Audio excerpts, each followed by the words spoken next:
नालंदा, ज्ञान की महान नगरी। बहुत समय पहले भारत की धरती पर एक ऐसी जगह थी जहां ज्ञान को सबसे बड़ा धन माना जाता था। उस जगह का नाम था नालंदा।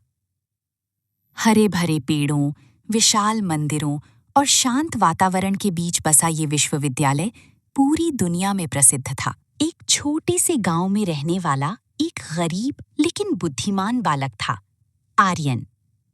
उसने नालंदा के बारे में बहुत कुछ सुना था।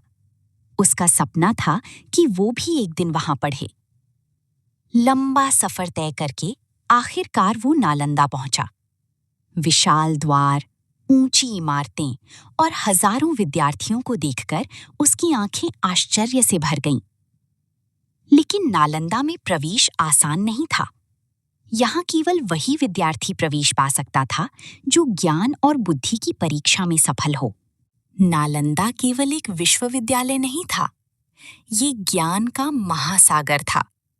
यहाँ गणित, विज्ञान, आयुर्वेद, खगोल विज्ञान, ध्यान और दर्शन जैसे अनेक विषय पढ़ाए जाते थे।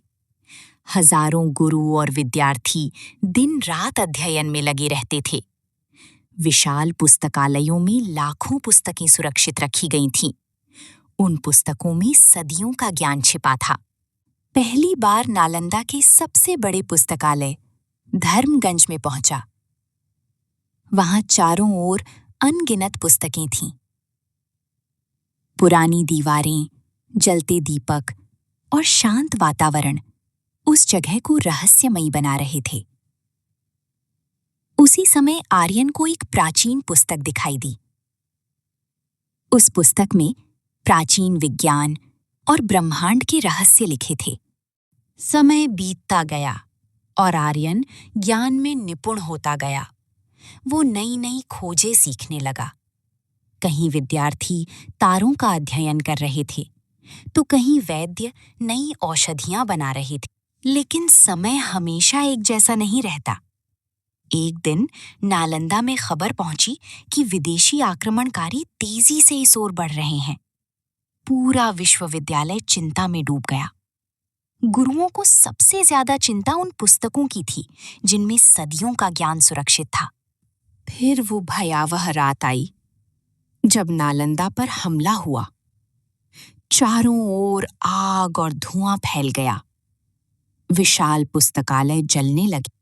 हजारों दुर्लभ पुस्तकें आग की लपटों में खो गईं। कहा जाता है कि पुस्तकालय कई महीनों तक जलता रहा।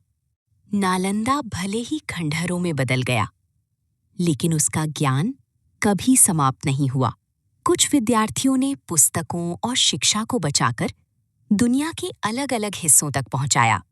लेकिन नालंदा आज भी भारत की महान विरासत और ज्ञान का प्रतीक माना जाता है। नालंदा हमें ये सिखाता है कि इमारतें टूट सकती हैं, लेकिन ज्ञान कभी नष्ट नहीं होता। जब तक दुनिया में सीखने वाले लोग रहेंगे, नालंदा हमेशा जीवित रहेगा। ऐसी वीडियो देखने के लिए हमारी चैनल को लाइक, शेयर और सब्सक्राइब करें।